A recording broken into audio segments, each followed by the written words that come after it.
A very good evening to the viewers of Suniye as well as listeners of Suniye, especially the ST English and technology pages. We welcome all and pay our respects and peace to everyone. And I have great pleasure in introducing my wonderful colleague, Mr. Soheb Nasrullah, who is an IT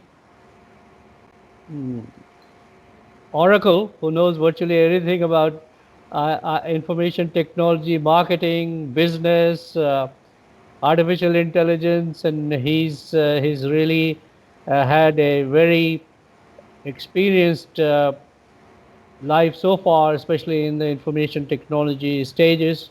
And he's now working with me with respect to some areas of technology where we are trying to introduce artificial intelligence and other information technology based systems to the world. So very much welcome to you, Bhai Soheb. Good evening. It's an honor and a pleasure to be a part of this talk, and I just hope that I'll be able to proceed and explain certain things the way they are supposed to be. If not, do forgive me. No, no, no. You are a man who prepares things in detail, and so that is why I have not really discussed much about what we're gonna be talking about on this platform. So let's start. You have probably already heard the intelligence uh, program that I've had with Dr. Alok Bajpai, where he talks about Right. human intelligence and the current uh, aspects of artificial intelligence with his comments and forecasting about which way it's heading Right. and whether human intelligence is ever going to be replaced.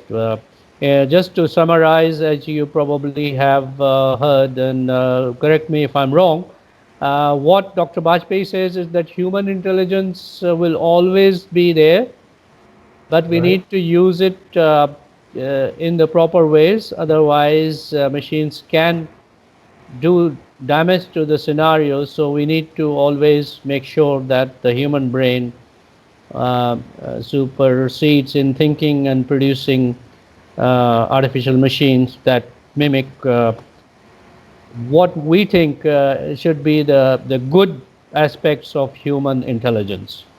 So, are you in of the same opinion, or do you have any other? To a large extent, I do agree with Dr. Alok Yes. uh, because ultimately, if you look at it, artificial intelligence Mm-hmm. is nothing Mm-hmm. but contribution from the human mind. It is a set of programs written Mm-hmm. for the computer, written for the machines Mm-hmm. to understand. Right. And the Right. whole idea and purpose of this was to Mm-hmm. cut out the monotony Mm-hmm. and pick up the advantages of a machine Mm-hmm. in terms of number crunching and decision making. So, That's true. Yes. Yes. yeah. Yes. Go ahead. So one can very comfortably say that artificial intelligence is demonstrated by machines, Mm-hmm. or any intelligence which is demonstrated by machines is known as or can be called as an artificial intelligence. Ah, wonderful. So that would mean that anything as small as a toothbrush, which is electrically operated, You, is an artificial intelligence machine with one very specific function, which what usually human beings cannot vibrate the brush to that faster extent and so on, but a toothbrush, electric toothbrush, does that much better. Yeah, well, I agree with you because in one sense there is some intelligence which is again a program going in, and Yeah, you very rightly said that a human cannot keep brushing and because of monotony as well as the pressure on the wrist. and Where the speed, of course. yes, so Yes. these are the things. So one can very comfortably say that it is nothing but a set of algorithms which try to mimic human intelligence. That is what I would call artificial intelligence in a nutshell. So, please take us through the material that you've gathered, because the floor is yours now. So let's move on with what you're showing about artificial intelligence. Thank Yeah, you. thanks. As in the first slide, I'm just trying to show, as I mentioned, that it is nothing but intelligence demonstrated by the machine is called or known as artificial intelligence. It is a set of algorithms which just tries to mimic the human intelligence and thinking. Coming to the other aspect is basically it is a simulation of human intelligence in the machine. It's a set of programs which is put into machines so that the machine can start thinking and start mimicking the human mind and the human intelligence. Right. So and the advantages here is going to be the monotony of the problem solving.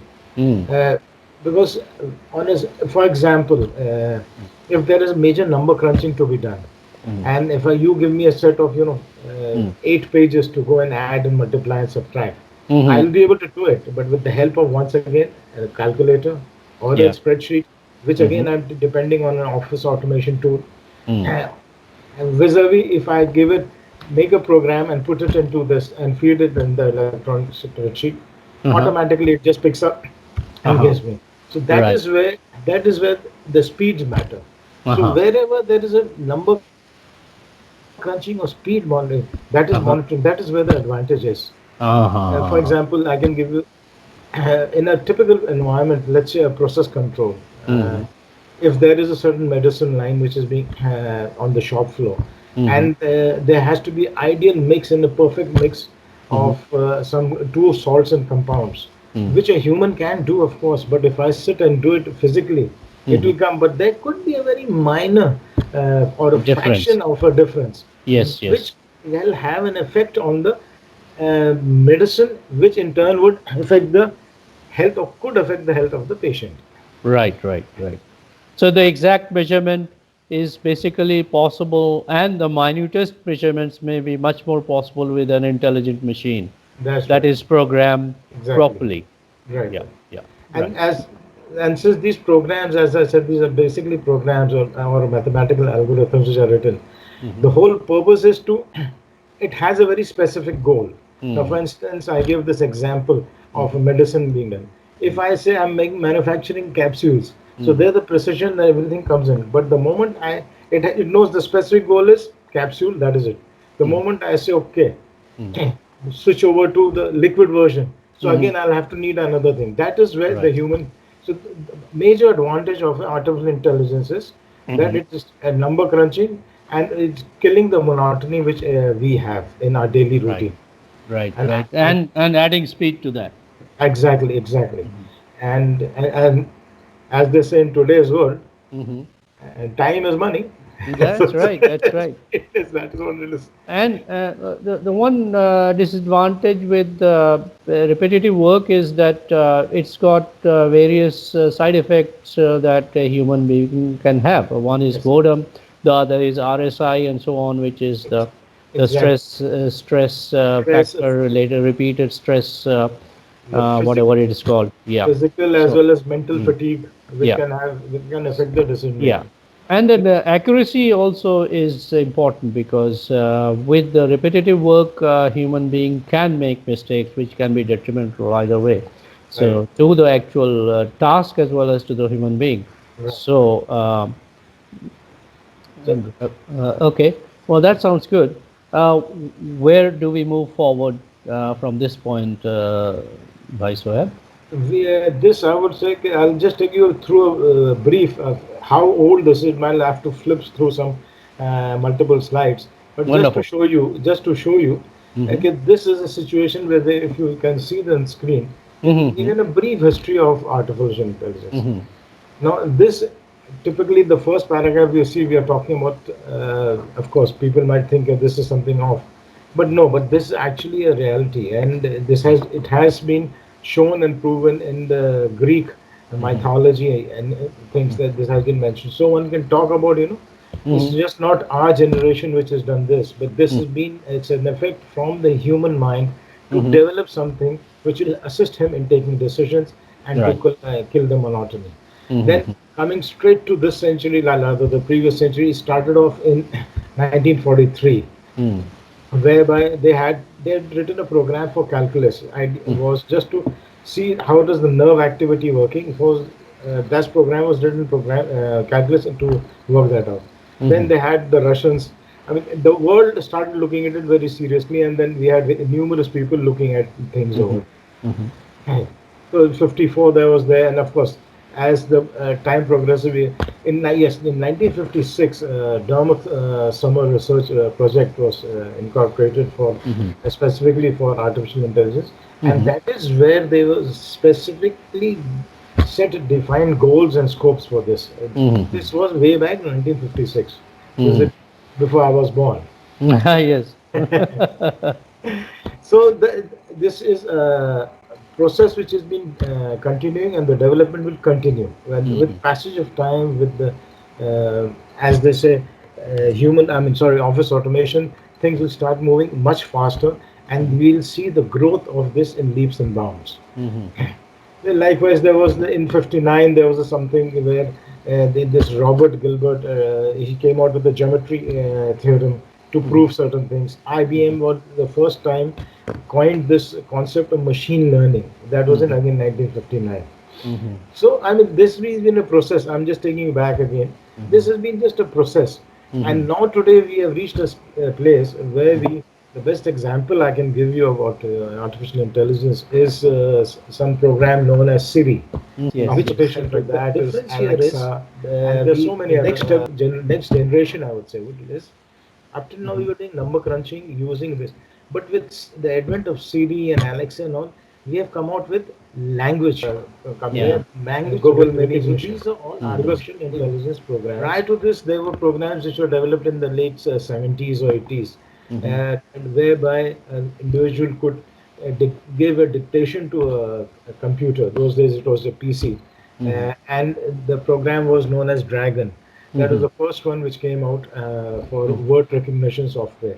So a person had to train. We had to actually sit down, sit down and start with A, B, C, and then some terminology, so that the machine could recognize. If your machine you had fine-tuned it, and I said, okay, chalo, Iqtedar is not there, let me take advantage of that. It will not, because it's not recognizing my voice, my accent. Yes, if I could come in, the machine would train itself with the particular person's voice, Exactly. and that was quite a task. I remember having used Dragon, and it would make a lot of mistakes. Yes.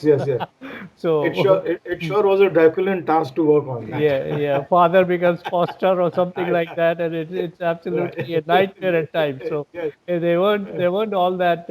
If you see the screen, it says that Siri from the first one. The second one, it says that artificial intelligence, properly known as narrowed these days, or weak. That is because of design.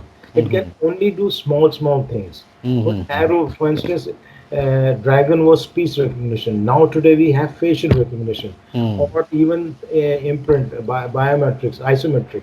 These are weak, but because they still have certain flaws in it, and which people are working on it. There's a group which is now looking at something which is going to be. They're trying to actually create something known as general AI, GAN, general AI, which is basically going to be a much stronger version and a strong AI, as we put it. All right. So that means in the general AI, it will integrate all the individual parts of the weak AI, like for example, the speech part of it, or the facial recognition part of it, and so on. Right. And that will incorporate it all together, I suppose. That's right. Okay. You have a few minutes left. Okay. For the first session, anyway. Okay. So now coming to we can say basically in today's scenario, what are the components of artificial intelligence? There are 2-3 components. One is the application. For instance, your image recognition, voice recognition, chatbots, which is a new thing which is coming in, natural language recognition. Then on the other part, there is something known as type of models. That is deep learning, machine learning, Mhm. natural neutral networks. These are the things. Of course, Neural networks. that's right. Mm. And then software hardware dependency is always going to be there because that is what is going to make your things. But in the Mm. programming language which people are now using, there's Python. Of course, C and Java is already there, and Mm. Python is another one which is picked up tremendously. Mhm. Now, another thing was what we are looking at is something which has been successful to a very large extent is, Mm. uh, for instance, a game of chess. Mm. Initially, when it started, it was slow, but now it's a situation where the machine beats the A human. human, yes, Yes, and yes. I think probably in one of the slides, yes, I have mentioned it, whereby IBM's behind 1997, IBM's Deep Blue Mm. beats world chess champion Gary Kasparov. That was Mm. the first sign of that thing. Yeah. Mm. Right, right, right. So that means the intelligence could be built in, and that is yes. I remember having watched that particular YouTube video where they have actually used machine language Ji.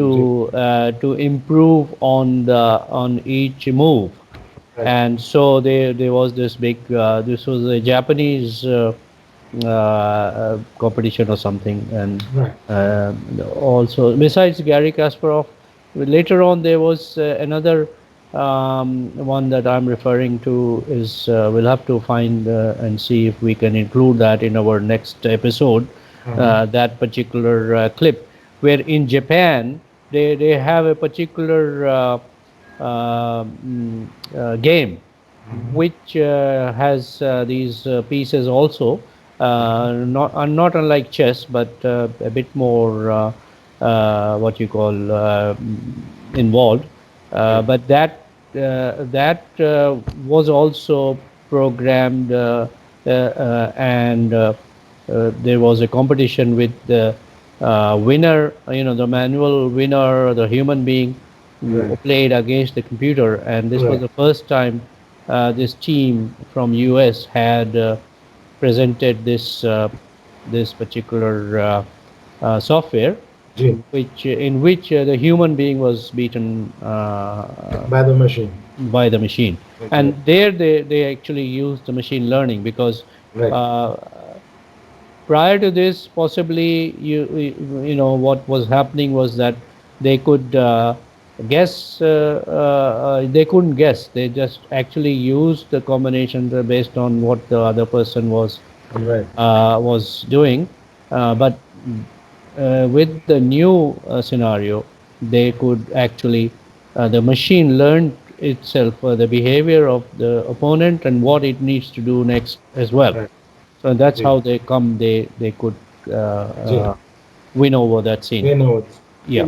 ultimately, with the ultimate aim is that, for instance, now Google has already come out with self-driving cars, Mm. which one does not need to be having a driver's license or to drive. You can do Mm. that. But Yeah. I think this reminds me of one of the best examples I can give you to a very limited Mm-hmm. focus would be Mm-hmm. Changi Airport and Singapore Mm-hmm. when they have these two vast terminals. So there Mm. is a train. Yeah. I think this reminds me of one of the best examples I can give you to a very limited Mm-hmm. focus would be Mm-hmm. Changi Airport and Singapore Mm-hmm. when they have these two vast terminals. So there is, I'm Mm. sure the iPhone users will be knowing it, and now Yes. train which shuttles between the two. It is Mm. humanless, humanless interaction, Mm. where the passengers just get in and then it starts off and now the because here the intelligence is the um, train or the bogies know कि, okay, somebody's coming up or no, somebody's Mm. about to get his baggage. So up Mm. till now, this has been running there for I think probably 8 years or 9 years, but there's been Mm-hmm. no accident or so far. Right, right, So, wonderful. In fact, so I've this is used where that. this. Yeah, Gee, I've actually, you used have that. used that. Yeah, Okay, okay. but I wasn't aware that it uses AI to do it. But there must be. I thought there is probably an engine driver or something. But never mind. Yeah, Uh, that the other one you might have also seen as one of those metro lines in Dubai. That is again humanless. It's mm, totally automated run. So we are moving towards it, and artificial intelligence is taking just. But what at this initial when you had said, okay, there could be a time if we don't behave or we don't do catch up, there could be a situation where artificial intelligence would be able to beat the human mind. But at the end of the day, it In is certain ultimately things, not entirely. yes, yes. In what you say is right, monotonous, which are time crunching, crucial time crunching activities. That is where it is going to be crucial, and that is where it might be able to overtake us. But let's not forget, ultimately, it is the human mind's development. So I don't think it should be able to beat us at all that way. Okay, and thank you very much for that.